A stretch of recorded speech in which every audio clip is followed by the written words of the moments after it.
Soy arqueólogo. Me gradué en el 2011 con una licenciatura y en el 2019 finalmente terminé de cursar mi maestría.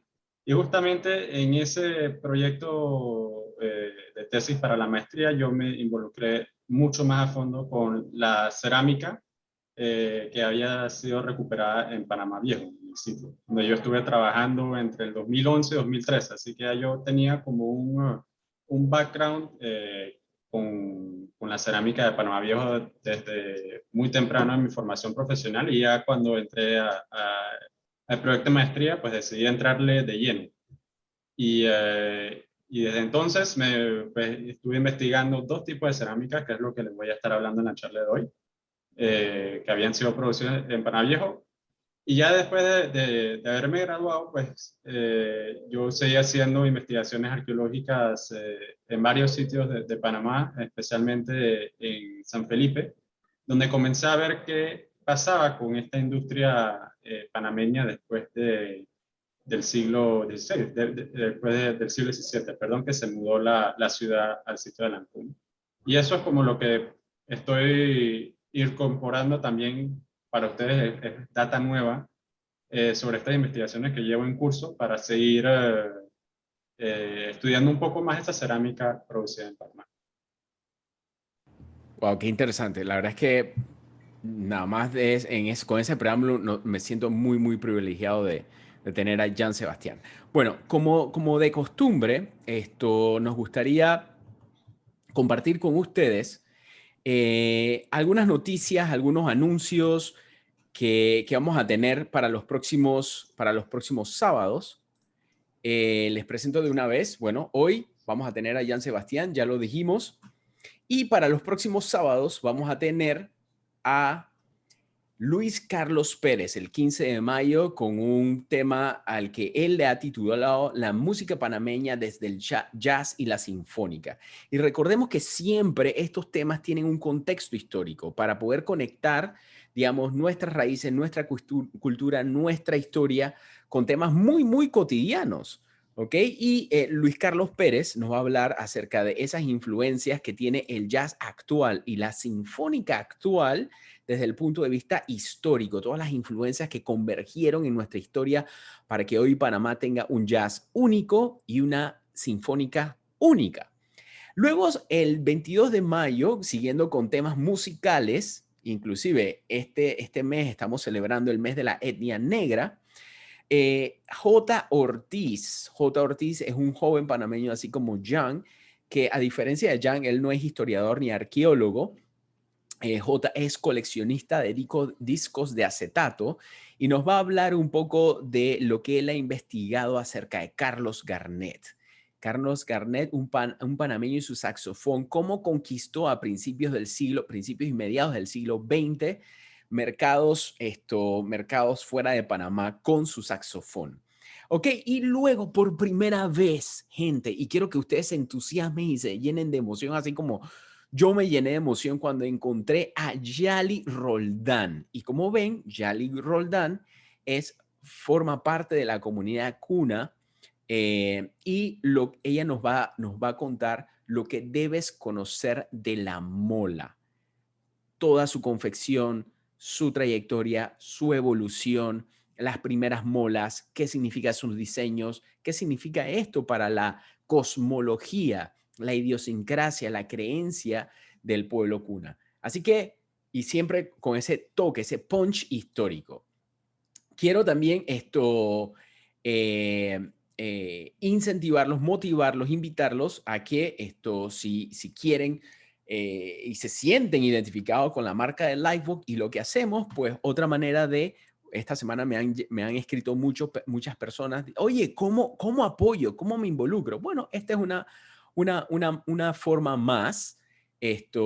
Tenemos, y de hecho lo porto hoy, es el t-shirt conmemorativo que lanzamos hace 2 años, alusivo a el mes de la etnia negra. Y como ven ahí hay un diablo espejo muy, muy representativo de Colón, pero también está Panamá la Vieja porque ambas cosas tienen una relación. solamente cuesta $10, se lo entrego a la puerta de su casa si viven en la ciudad y pueden además, con esos $10, entrar a otros 3 lives. Siempre tenemos una lectura recomendada, en este caso, Los Chinos de Panamá, de la autora Berta Alicia Chen. El libro cuesta $30 y viene autografiado, dedicado, y viene también 2 libros digitales que se lo mandaríamos por correo electrónico.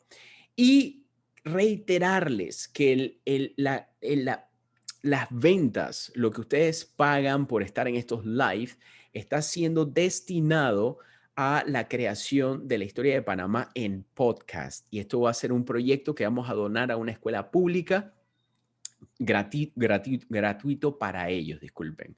Muchas gracias a todos los que ya forman parte de la membresía de esta comunidad LiveWalk y a los nuevos participantes también. Muchísimas gracias por los que hoy nos visitan por primera vez.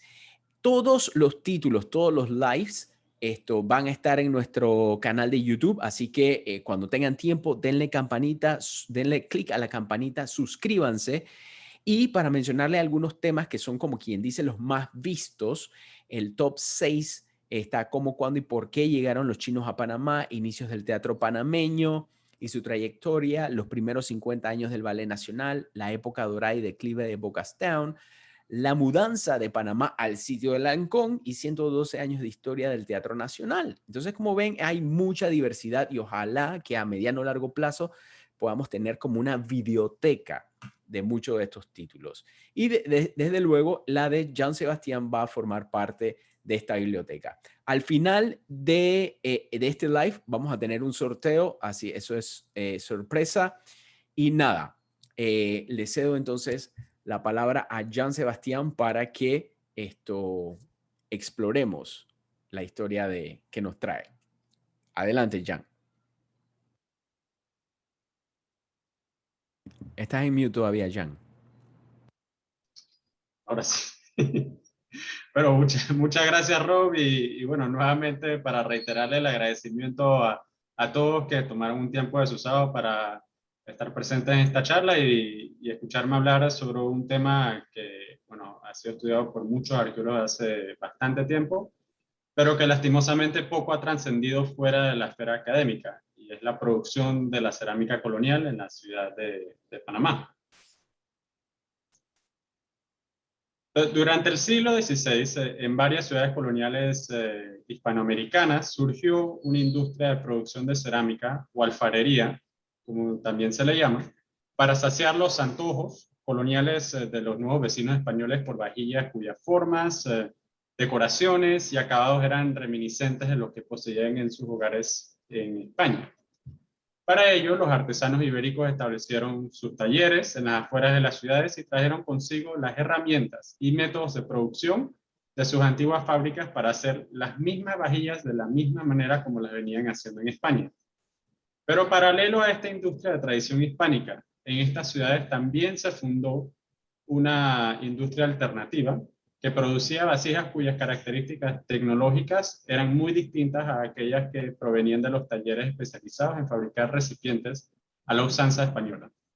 Es por ello que muchos arqueólogos incluso estiman que estas últimas vasijas representan la continuación de productos de tradiciones indígenas y africanas en el América hispana. Durante la época colonial fueron varios los centros de producción alfarera que se establecieron a lo largo y ancho del continente y contaban con estas dos industrias. Y en la ciudad de Panamá fue uno de estos centros más antiguos.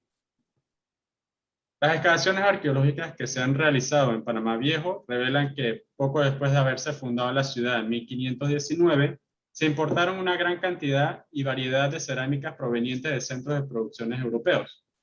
Estos productos incluían contenedores usados para el transporte y el almacenamiento de bienes comerciales, vasenillas para el baño y vajillas finas que eran empleadas para servir alimentos. En esta última categoría se destacan particularmente las mayólicas, que provenían principalmente de Sevilla, España, y en menor medida también llegaban a Panamá algunos productos de los talleres italianos. Y también me parece importante resaltar en este momento que la porcelana china también ha sido recuperado en Panamá Viejo, lo que evidencia que desde el siglo XVI esta ciudad formaba parte del comercio transcontinental con Asia. Al principio, las vasijas importadas de Europa dominaron el mercado local y componían la abrumadora mayoría de las cerámicas usadas en la ciudad de Panamá. Sin embargo, para finales del siglo XVI, este patrón comienza a cambiar. Los primeros en notar este cambio fueron unos arqueólogos estadounidenses que estuvieron excavando en las ruinas de Panamá Viejo durante la década de los 60. Ellos notaron que en los depósitos arqueológicos que databan de finales del siglo, comienzan a aparecer un nuevo tipo de mayólica de pasta de color rojiza y naranja, la cual se distinguía fácilmente de las mayólicas sevillanas que suelen tener un color más amarillento o crema. Ya para inicios del siglo XVII, esta nueva cerámica se convierte en la vajilla dominante en Panamá Viejo, reemplazando casi completamente las vajillas producidas en España e Italia. Aunque los arqueólogos en ese momento vislumbraban apenas que esta nueva cerámica era un producto fabricado localmente en Panamá Viejo, fueron investigaciones posteriores donde se corrobora que en la ciudad de Panamá, en efecto, se había desarrollado una industria alfarera dedicada a la producción de vasijas a la usanza española. No obstante, la información histórica disponible sobre el establecimiento de la alfarería en la ciudad de Panamá es virtualmente escasa. Y esto para mí no fue más evidente que durante la fase de investigación bibliográfica que efectué durante mi proyecto de tesis, dado que solo logré encontrar un par de menciones alusivas sobre la producción de cerámicas en Panamá.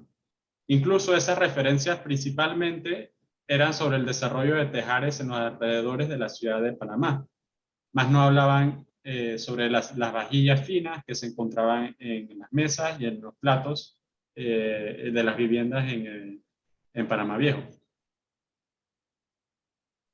Pero a pesar de esta huella blanda que la industria alfarera dejó en el registro histórico, afortunadamente las investigaciones arqueológicas contribuyeron a llenar ese vacío.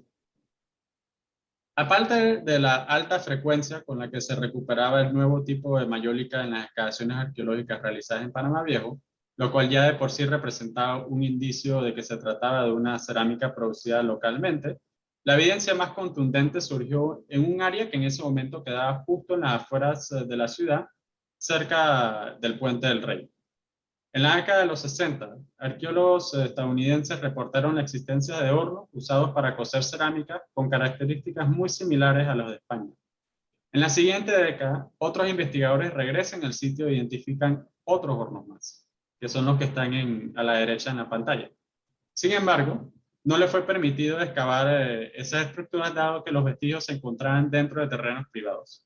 Lastimosamente, de esa época no se ha hallado ni una sola fotografía o dibujo de los hornos reportados y únicamente se cuenta con las descripciones de algunas de las personas que participaron en las exploraciones que ellos lograron ver en las estructuras. Y el dibujo a la izquierda es de uno de esos participantes en las excavaciones de los 70, el gran Jacinto Almendra, que es restaurador y trabajó por mucho tiempo en el Patronato Panamá Viejo. Él hizo este dibujo de cómo se veía uno de los hornos que habían encontrado en el 79 a mi colega Tomás Mendizábal. Sin embargo, en el 2015, los colegas Tomás Mendizábal y Carlos Gómez realizaron una prospección en el área donde se habían reportado los hornos hace más de 50 años y dieron con el hallazgo de dos más. Aunque desafortunadamente solo quedaban las fundaciones de estas estructuras, ya que el depósito arqueológico había sido alterado irremediablemente, por lo que presumen fueron unos trabajos de nivelación de terreno efectuados anteriormente. Estos arqueólogos pudieron realizar una excavación en lo que otrora había sido parte de las talleres de alfarería de la ciudad de Panamá. Y en este momento yo quiero aprovechar para resaltar la importancia de este descubrimiento a nivel regional, porque a pesar de que en América Latina se fundaron varios centros de producción de cerámica a lo largo del periodo colonial, solo hasta ahora han sido escasos los talleres que han sido registrados y mucho menos excavados. La excavación que se realizó a los hornos de Panamá Viejo entonces representa una de las pocas investigaciones arqueológicas que han sido realizadas a hornos coloniales en todo el continente americano. Al igual que en los centros de producción contemporáneos en Ciudad de México y Puebla, En Panamá Viejo, los alfareros fabricaban cerámicas idénticas en forma y estilo a las vasijas que los vecinos peninsulares están acostumbrados a poseer en su natal España. Es decir, en la ciudad de Panamá se fundaron talleres de alfarería de tradición hispana dedicados a producir cerámicas a la usanza española. Es por eso que, por ejemplo, los motivos iconográficos en las mayólicas panameñas son muy similares a los que sus contrapartes en Europa, que evocan principalmente motivos medievales, renacentistas e incluso alguna iconografía inspirada en la porcelana china, que en su tiempo era muy popular. Por ello, los maestros ceramistas que se establecieron en Panamá introdujeron nuevas tecnologías y conocimientos, todos necesarios para producir las cerámicas al estilo español que irían a vender en el mercado local. Es probable que la ubicación geográfica de la ciudad de Panamá haya jugado un papel decisivo en el establecimiento de su industria alfarera, principalmente debido a su posición dentro de la red de comercio transcontinental que conectaba a España con sus principales colonias portuarias a lo largo del Pacífico suramericano, como Quito y el Callao, que quedaba muy cerca de Lima, en Perú. Por un lado, la ubicación de la ciudad de Panamá no solo le dio a los alfareros acceso a los mercados suramericanos, sino que también les permitió ser económicamente más competitivos, dado que pagan un menor costo de envío en comparación a los productos exportados desde España. Asimismo, estar ubicado en una encrucijada comercial como lo era Panamá, también les permitió a los alfareros acceder a algunas de las materias primas que requerían para producir sus productos que no se encontraban localmente, como el plomo y el estaño, que son necesarias para la producción de mayólicas y han sido reportadas en cargas que fueron recibidas en la ciudad de Panamá durante el siglo XVII. Por último, las políticas mercantilistas de las colonias también pudieron jugar un papel decisivo para los ceramistas locales, dado que las normas desaprobaban el comercio directo entre virreinatos coloniales. Recordemos que Panamá, durante gran parte del siglo XVI y el siglo XVII, perteneció al virreinato de Perú, cuyo territorio abarcaba prácticamente toda la costa pacífica de Sudamérica hasta Chile, mientras que los centros de producciones contemporáneos que habían en la Ciudad de México y en Puebla formaban parte de otro virreinato, el de Nueva España. Por lo tanto, no solo sería costoso para los alfareros de Nueva España enviar sus productos a las costas pacíficas suramericanas, sino que también ese comercio podría ser considerado contrabando y corrían el riesgo de que sus mercancías fueran confiscadas. En muchos sentidos, establecer una industria alfarera en Panamá era simplemente good business. Hasta el momento, las investigaciones arqueológicas realizadas en Panamá Viejo han revelado que en los talleres de tradición hispánica se producían por lo menos 4 tipos distintos. Estos representan un amplio surtido de vasijas que abarca desde contenedores grandes proporciones para transportar mercancía, vasijas de uso higiénico como bacines y lebrillos, y hasta vajillas para servir los alimentos y bebidas. Para esta presentación me voy a enfocar únicamente en el tipo de cerámica que era el más sofisticado que fue producido en los talleres de Panamá Viejo, y es la denominada mayólica panameña. Estas vasijas se caracterizan por la presencia de una capa de vidriado de color blanco que cubre una pasta de color anaranjado y rojizo. Esta capa de vidriado blanco se obtenía al recubrir la superficie de una vasija precocida en una solución en masa de plomo y óxido de estaño, la cual al ser cocida por segunda ocasión provoca una reacción química y produce el acabado lustroso e impermeabilizado de la cerámica. Nada más para mostrarles en pantalla, esta aquí blanca es una de estas mayólicas, pero aquí también tenemos algunos ejemplares pintados usando diferentes colores. Es importante mencionar que este fondo blanco servía como un lienzo en el cual se le podía decorar con una variedad de colores que provenían de minerales triturados. En el caso de la mayólica panameña se ha identificado el uso de por lo menos 4 colores distintos. El azul, que era obtenido de cobalto, el verde, proveniente del cobre, el marrón, que viene del manganeso, y finalmente el amarillo, que era probablemente obtenido de la antimonita de plomo. Aunque muchos tal vez no se lo imaginan, las mayólicas panameñas fueron uno de los productos fabricados localmente que llegó a casi todos los rincones del Imperio Español. Por lo menos para mí, esto fue un dato inesperado cuando lo leí en las investigaciones previas que se habían publicado sobre el tema, ya que desde la época colonial, Panamá era un país profundamente dependiente del sector de servicios y no del productivo.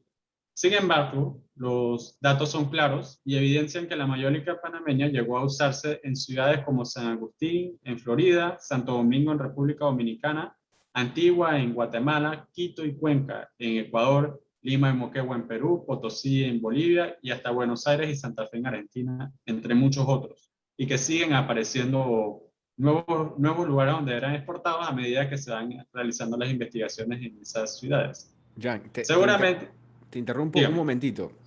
Me surgen dos preguntas y abro el paréntesis también para motivar e invitar a la audiencia a que haga sus preguntas en el chat box para yo entonces transmitirlas, ¿no? Me surgen dos preguntas. Hablaste hace un rato de los colores que se usaban para decorar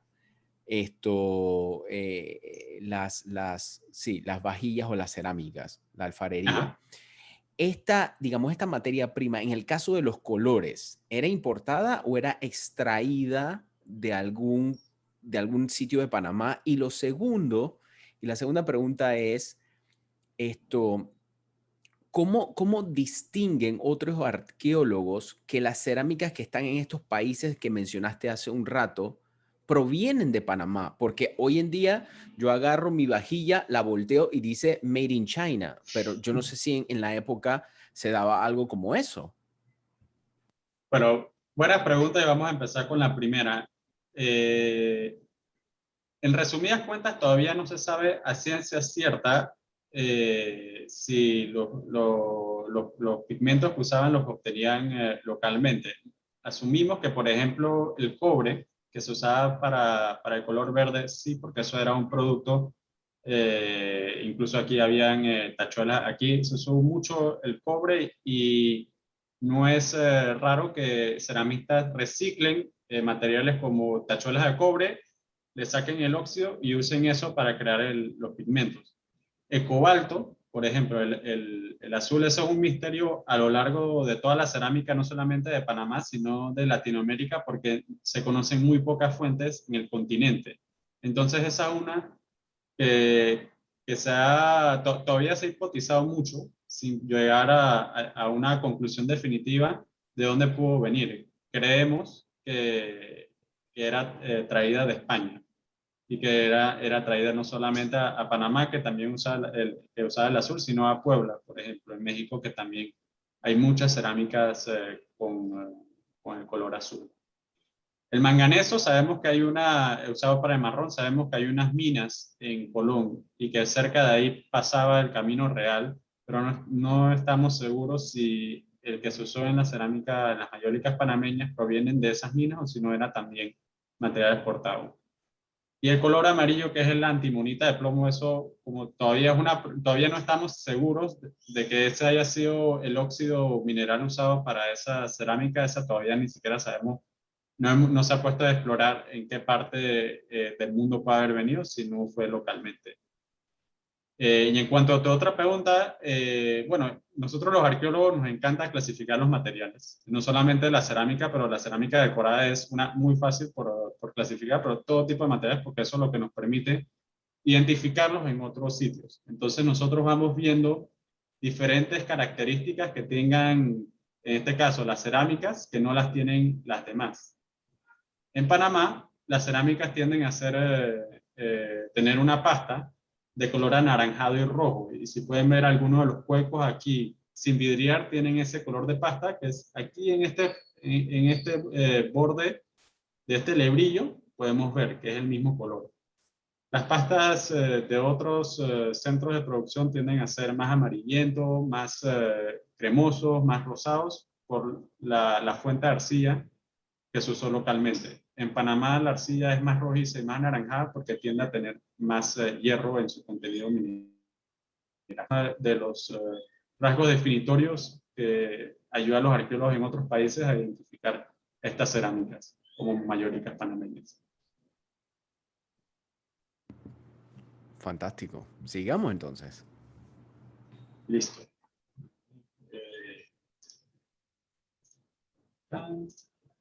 Aquí está. La mayólica panameña se fabricó siguiendo las convenciones españolas de producción para ese tipo de cerámica, lo que significa que eran modeladas usando el torno alfarero y cocido 2 veces en hornos con características similares a los que han sido reportados en España. Como resultado, la forma de las vasijas panameñas, al igual que sus contrapartes mexicanas, son muy similares a aquellas producidas en España. Y en Panamá Viejo son comunes los platos con cenefas, los cuencos, las tazas, pero también se han recuperado otras formas de uso asociado con el higiene, como los lebrillos y las vacinillas, pero estos son mucho más escasas. Como parte de mi proyecto de tesis de maestría, yo emprendí una investigación sobre la producción de las mayólicas panameñas a través de un tedioso estudio microscópico llamado petrografía, en el que analicé la composición mineralógica y microestructural de las pastas. El objetivo principal de este estudio era examinar cómo está organizada la producción de las industrias alfareras en Panamá Viejo, por medio del grado de estandarización en la secuencia de producción que podía detectar en el análisis petrográfico. Ahora, para esta presentación, yo me quiero enfocar en los fenómenos sociales que puedo preliminarmente identificar a través de la muestra analizada, así que para no extenderme demasiado, voy a omitir algunos de los aspectos más técnicos del estudio. Yo analicé una muestra de 30 tiestos de cerámica mayólica que habían sido recuperadas en 2 contextos de Panamá Viejo que habían estado datados en fechas distintas. El primer contexto era de inicios del siglo XVII y el segundo era de finales de ese mismo siglo, que más o menos coincidía con el ataque de Morgan a la ciudad. Los resultados del análisis petrográfico fueron, la verdad, que bastante contundentes, ya que las 30 mayólicas panameñas examinadas habían sido fabricadas muy similarmente, ya que sus características microscópicas y mineralógicas eran virtualmente idénticas. Este dato sugiere que los alfareros que elaboraban en los talleres de tradición hispánica en Panamá Viejo habían desarrollado una sola receta para producir la cerámica y esta fue usada para fabricar todas las vasijas analizadas. Asimismo, este alto grado de estandarización también indica que la misma receta fue empleada para la producción de cerámicas a inicios como a finales del siglo XVII, por lo que se mantuvo sin ningún tipo de modificación discernible a lo largo del tiempo.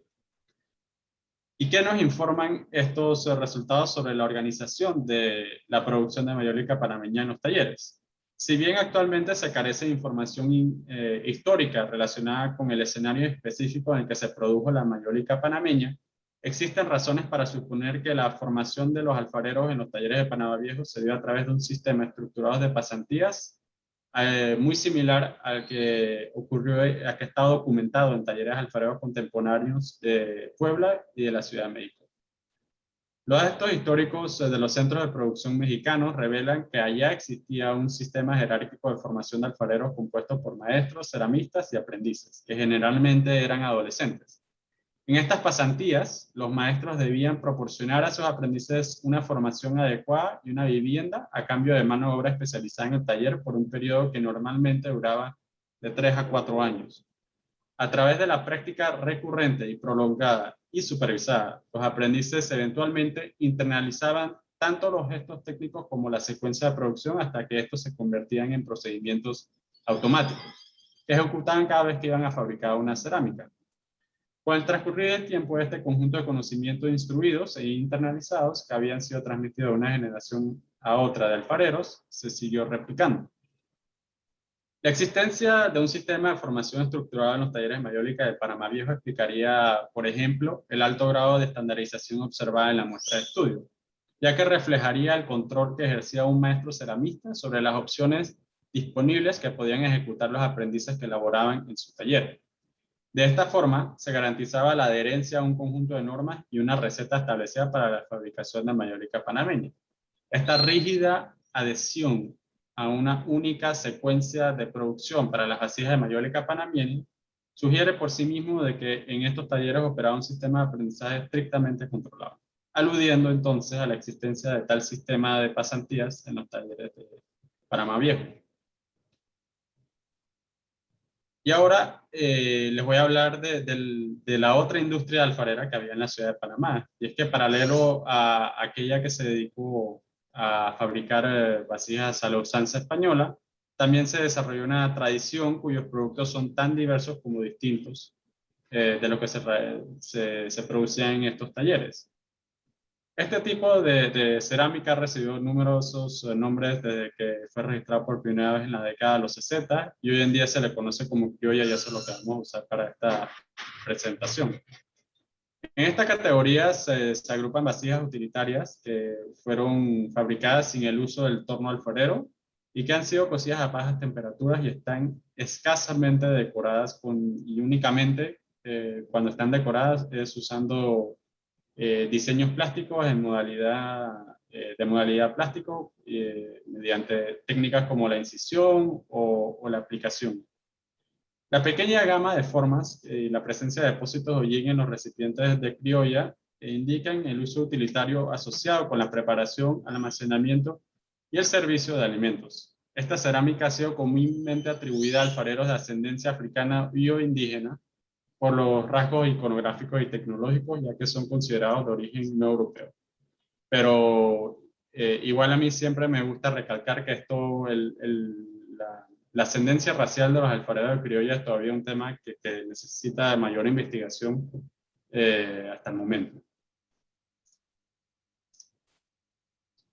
A diferencia de la mayólica panameña que presenta rasgos más estandarizados, las características de la cerámica criolla son tan diferentes que a veces incluso dificultan su clasificación para los arqueólogos. Debido a las variaciones en el color y el grosor y el acabado de la superficie que se puede encontrar en un solo recipiente de esta cerámica, la criolla incluso no se presta para una clasificación sencilla para los arqueólogos. Aunque es poco común la presencia de asas o agarraderas, así como el uso de diferentes formas de decoración plástica, estas se encuentran entre las características más definitorias de esta cerámica.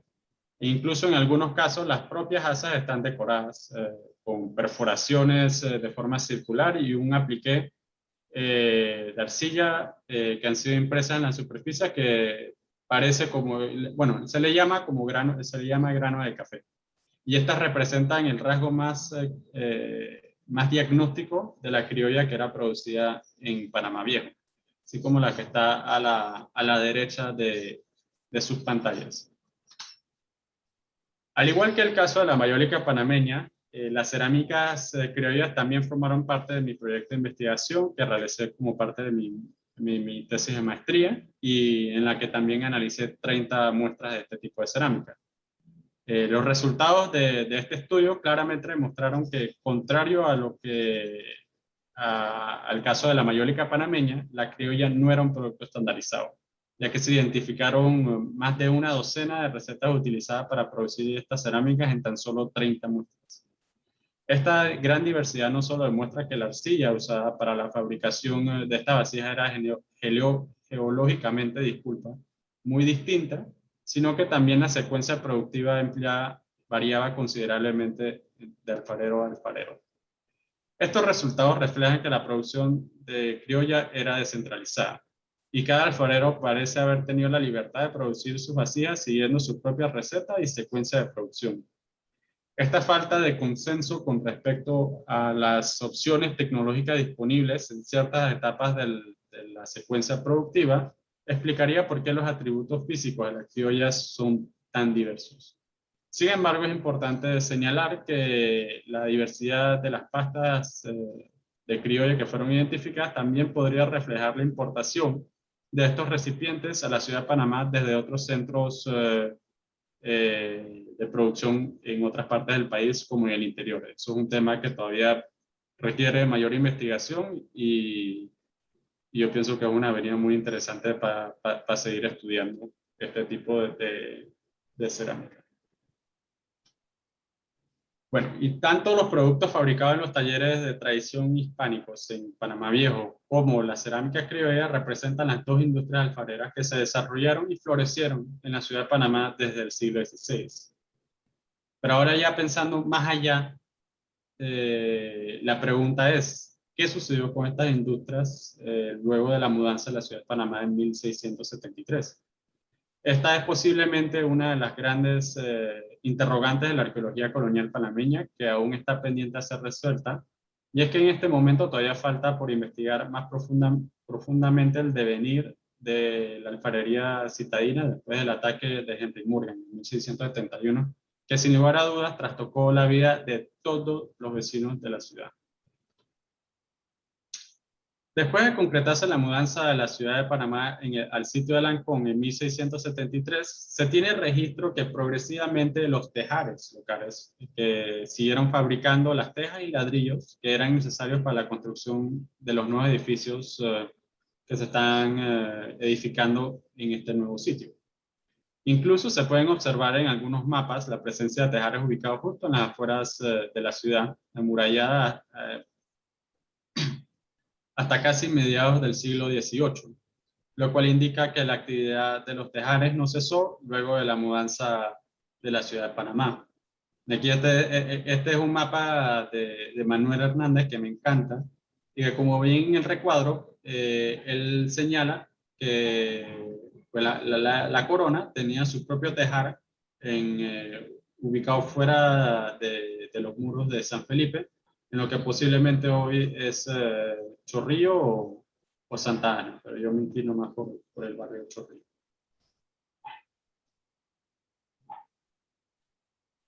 No obstante, lo mismo no se puede decir de los talleres alfareros de tradición hispánica, dado que hasta el momento no tenemos evidencia histórica ni arqueológica que sugiera que los mismos continuaron operando después de la destrucción de Panamá Viejo. Incluso en excavaciones efectuadas en varias viviendas de San Felipe, es notorio la baja frecuencia con la que se recuperan fragmentos de mayólicas panameñas u otro tipo de cerámica producido en los talleres de Panamá Viejo. Incluso cuando se han reportado, usualmente se encuentran los depósitos arqueológicos más antiguos del casco viejo, que datan de finales del siglo XVII, principios del siglo XVIII.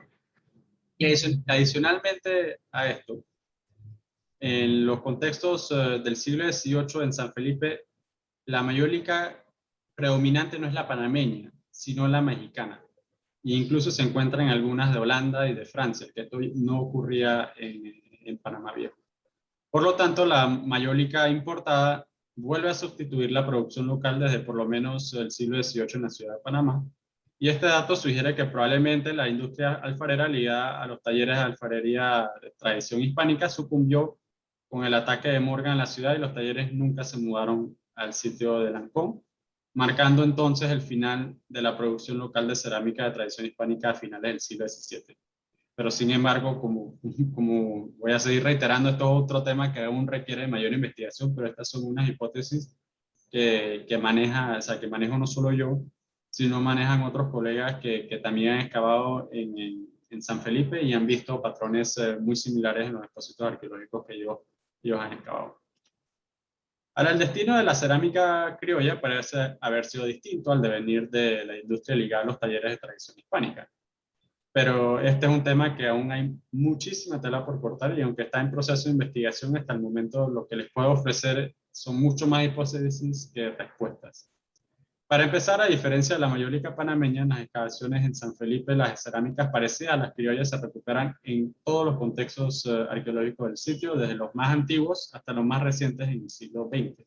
Es decir, que sin duda esta industria resistió la mudanza y los vecinos de la nueva ciudad la continuaron usando en sus viviendas.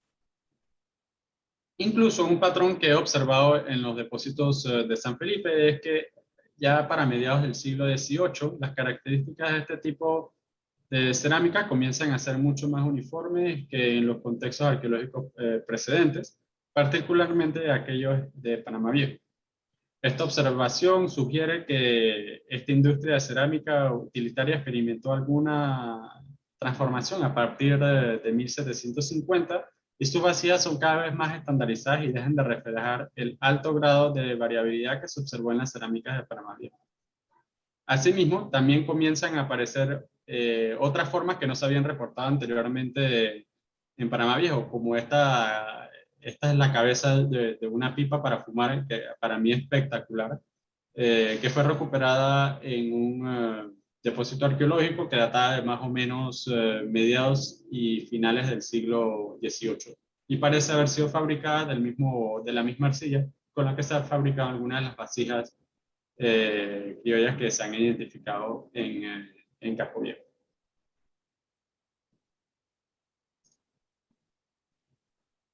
Y como dato interesante, es que ya en el siglo XIX, perdón, surge algunas de las primeras fotografías de Panamá y en algunas de estas se pueden apreciar la presencia de vasijas de cerámicas en contextos domésticos como comerciales. Y estas imágenes no solo son un testamento de la importancia que anteriormente tenían estos artefactos en la vida cotidiana, que hoy en nuestras casas son o vajillas o potes de macetera para plantas, sino que también estas fotografías tienen un valor investigativo incalculable para nosotros que estamos interesados en este tema de la cerámica. Y aunque estas fotos carecen de color, por la forma de algunas de las vasijas podemos deducir que son muy similares a las que se encuentran en las excavaciones en San Felipe y también en otros sitios fuera de la ciudad de Panamá. Allá a la derecha, esta foto a mí me encanta, que es en el mercado de la ciudad de Panamá, que hoy en día vendría siendo el estacionamiento de la cinta costera 2, muy cerca del terraplén.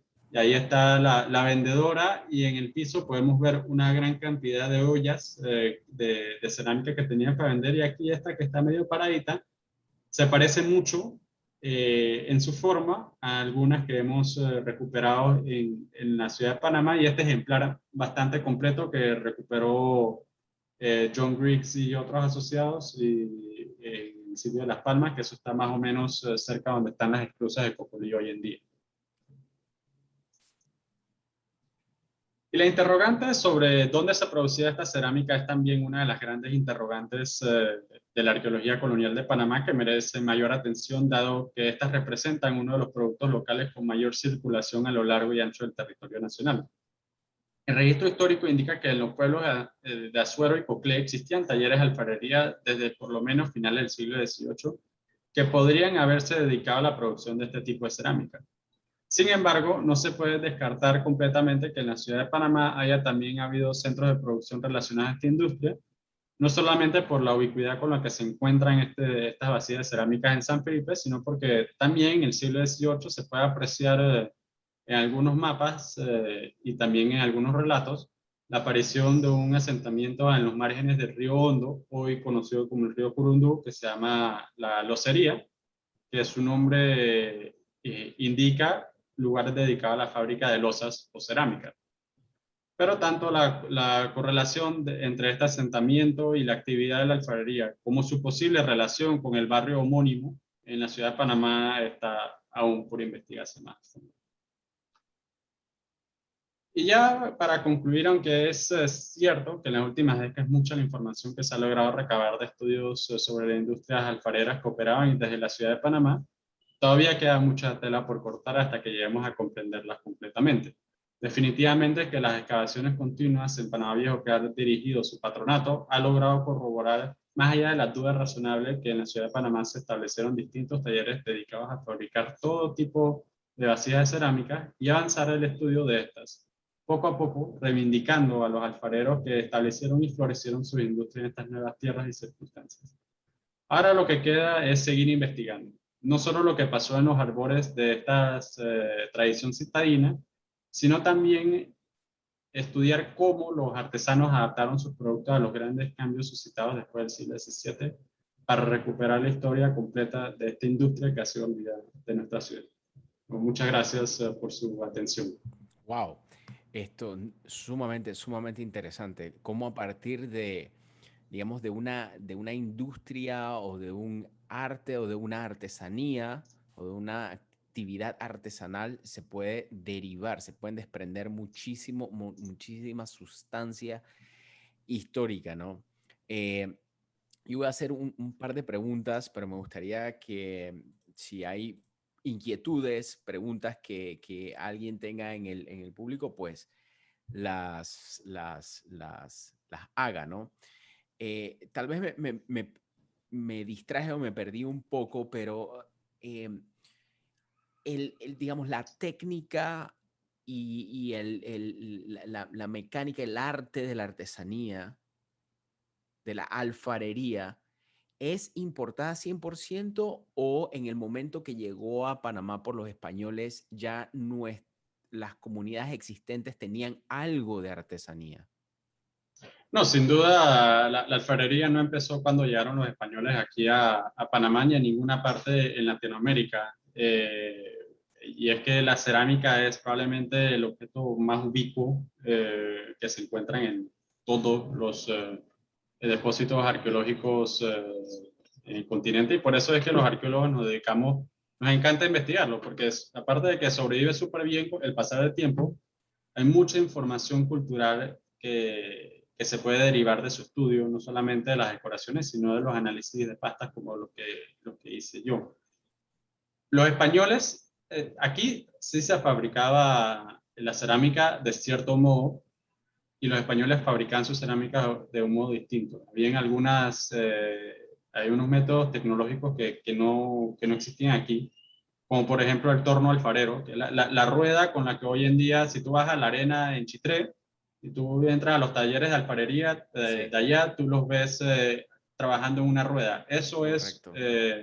Eso es una tecnología que introdujeron los españoles cuando llegaron no solo aquí, sino en toda América e incluso otras colonias europeas. Y también el conocimiento requerido para poder producir las cerámicas mayólicas y el vidrio en las mayólicas, eso es algo que no existía aquí. Aquí no sabían, las sociedades alfareras aquí prehispánicas eran muy sofisticadas, incluso para sus decoraciones son espléndidos no solamente en su ejecución artística, sino tecnológica. Claro, Pero lo cierto es que el vidriado, eso era una tecnología que desarrolló en el mundo islámico, que ellos mismos, al invadir la península ibérica, la introdujeron allá a Europa. Los europeos aprendieron a producirla, y cuando emigraron a América, eso fue otro conocimiento tecnológico que ellos implantaron aquí, que no claro. existía. Sí. Nos pregunta la señora Teresita de Aro, dice, ninguna de las vasijas criollas poseía una receta de pasta similar a la de mayólica, a la de la mayólica. Eso es una excelente pregunta, y la respuesta es no. Eso era una de las cosas que yo estaba muy pendiente de estar investigando, y en mi estudio lo que encontré es que son completamente distintas, no solamente en la fuente de arcilla, sino también en la manera que preparaban esa pasta. La receta como nosotros le decimos. Y esto se puede deber a muchas cosas. Las cerámicas mayólicas no cualquier arcilla se puede usar para este tipo de cerámica, para las mayólicas, porque tienen que ser sometidas a temperaturas de más de 1000 grados centígrados para poder adherir esa capa de vidriado o esmalte al cuerpo arcilloso. Y no todas las arcillas resisten ese calor. Entonces, algo que puede haber pasado es que las fuentes tal vez no estaban disponibles para los alfareros criollos. Eso es una hipótesis.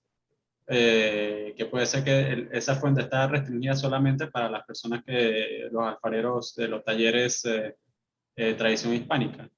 Pero la otra, muy sencilla también, o sea, puede ser que simplemente los alfareros de criollos no necesitaban tener una cerámica, una arcilla muy especializada, y les bastaba la arcilla que tenían muy cerca de su casa o de su taller para producir sus cerámicas. Entonces, cuál sea la razón, bueno, volviendo a responder tu pregunta, no hay evidencia de que los alfareros de las mayólicas usaban las mismas arcillas que la de las criollas, y viceversa. Acá hay otra preguntita, ya casi para terminar. Dice, ¿vasijas de cerámica es lo mismo, es decir, lo mismo que tinajas? Sí, se le conoce con muchos nombres. Al final, para nosotros, tinaja es una forma de que puede tener una vasija de cerámica, pero una vasija puede ser un plato, puede ser un cuenco, una taza, una jarra, una botella, en fin, lo que tú quieras, siempre y cuando sea fabricado usando arcilla, arcilla cocida. Porque una vez que ya tú sometes o sea, la arcilla es un material maleable que tú le puedes dar forma. Una vez que tú lo cueces, a cierta temperatura se vuelve un material sintético, que ya no puedes volver a, a recrear la forma. Una vez que ya está cocido, ya esa es la forma que queda. Entonces, básicamente una cerámica se refiere a cualquier forma que haya sido producida usando arcilla cocida. Eh, Dice, ¿se conoce el precio de venta en el mercado de aquellos tiempos de estas Ah, no, artesanías? sí, pero ahorita, no de Panamá. Hay un estudio que se hizo a haciendas y misiones en Nuevo México, donde recuperaron información, documentos históricos que hablan sobre cuánto costaban este tipo, bueno, todo tipo de cerámicas producidas en México para traerlas allá al territorio nuevo mexicano. Bueno, lo que hoy es New Mexico, Arizona, todo eso. Pero aquí de Panamá, lastimosamente, toda la información Es histórica parte que hay, de la tela que hay que cortar, que seguir cortando. sí, exactamente. Interesante. Bueno, tenemos que, ya ahí está parte de nuestra misión de seguir escarbando en esta historia. Y bueno, esto por parte de la profesora Griselda de Franco, dice agradecer al arqueólogo Jean Sebastián por la presentación sobre la alfarería de la ciudad de Panamá que nos revela a través de su investigación datos de gran interés. Gracias, profesora Griselda. Y bueno, esto, Jan, si me permites compartir pantalla. Es, eh, ok, esto, bueno, vamos entonces. Este sábado, no siempre, todos los sábados tenemos un sorteo. Acabo de terminar de llenar todos sus nombres en la ruleta que les voy a presentar a continuación, bien rapidito. ¿Ven la ruleta? ¿Se ve la ruleta? Sí. Sí, se ve. Ok, y fíjense, aquí tengo un obsequio de parte de Livewalk. Por si ahí está. Bueno, esta es una de nuestras marcas. Es Livewalk Challenge. Y básicamente Livewalk Challenge es una experiencia lúdica, es un juego en donde grandes, o sea, personas van en grupos de 30, 40, hemos tenido hasta eventos de 300 personas. Organizamos un juego de pistas, retos, acertijos, en el que las personas tienen que descifrar todo el juego. Todas las pistas, acertijos y pruebas están enfocados en aspectos históricos de Panamá. Y básicamente es un juego de equipos. Y esta taza que les voy a regalar digamos, parte de eso, ¿no? Vamos a ver quién se va a ganar la taza del día de hoy. El señor Rogelio. ¡Wow, señor Rogelio! Bueno, señor Rogelio, yo me voy a poner en contacto con usted después para hacerle entonces entrega de la taza. Y bueno, como es de costumbre, también y tradición de todos los sábados, queremos... Ups, ¿qué pasó aquí? No, ¿qué pasó? Se me falló la... No puede ser, ¿qué pasó aquí? Ay, Jan, no sé qué le pasó a mi presentación. Deme un los estragos momento. del Zoom. Sí, dame un segundito. Disculpen, gente. Se me bloqueó la presentación que tenía. Déjenme ver si la logro recuperar.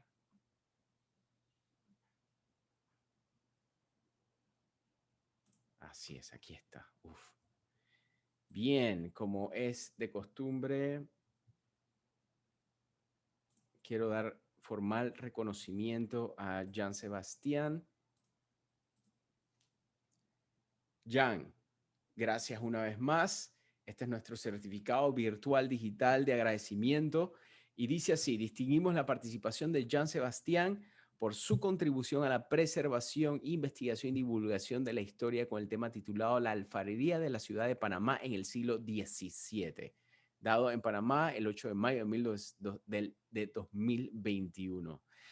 Bueno, Jan, esto ha sido otra vez un placer tenerte. Les quiero contar que esta es la segunda vez que Jan Sebastián está con nosotros. La primera vez que Jan estuvo con nosotros fue para hablar acerca de San Lorenzo, ¿ok? El fuerte de San Lorenzo. Y nada, bueno, Jan, muchas gracias. No sé si quieres dar algunas palabras. Le dejo también los micrófonos disponibles a todas las personas que han participado con nosotros el día de hoy e invitarlos para los próximos sábados. Bueno, yo quiero darle muchas gracias primero a ti, a LifeWorks, por permitirme presentar esto, digamos, bueno, ya no solamente mi investigación que ya terminé, pero también los avances de aquella que estoy apenas iniciando, y también a toda la audiencia por toda la atención que me brindó, por sus comentarios, por sus preguntas, y bueno, esperemos que nos sigamos viendo más adelante. Así es, así es. Quiero confesarles, no es para poner, para que Jan se ponga penoso, pero me costó, me costó tener a Jan en las pantallas de LiveWalk. Lo que quiero decir es que está súper ocupado. Así que la verdad es que yo como panameño me alegro de que él esté ocupado escarbando, porque literalmente eso es lo que hacen los arqueólogos, ¿no? Escarbar en la historia de Panamá en tierra para tener estas historias tan fascinantes, tan interesantes, tan curiosas en nuestras pantallas. Así que nada, bueno, gracias a cada una de ustedes también, a cada uno de ustedes también por haber participado el día de hoy en este live y nos vemos la próxima semana con Luis Carlos Pérez en el tema de la sinfónica y el jazz. ¿Ok? Recuerden que este mes de mayo estamos en el mes de la etnia negra, así que celebremos, reconozcamos todo ese crisol de razas que siempre nos caracteriza. Así que gracias a todos, muchísimas gracias por estar con nosotros y bueno, a los que tuvieron algún tipo de percance tecnológico, técnico, disculpen, son cosas que se nos salen de las manos, pero pasan. Así que, bueno, nos vemos el otro sábado. Gracias a todos y todas. Brindémosle un aplauso. Así es, eso es, profesora Griselda, un aplauso allá. Gracias, profesora Franco. Felicidades. Gracias a todos. Gracias. Gracias a todos, Gracias. así es. Los espero la otra semana entonces. Muchas gracias, hasta luego.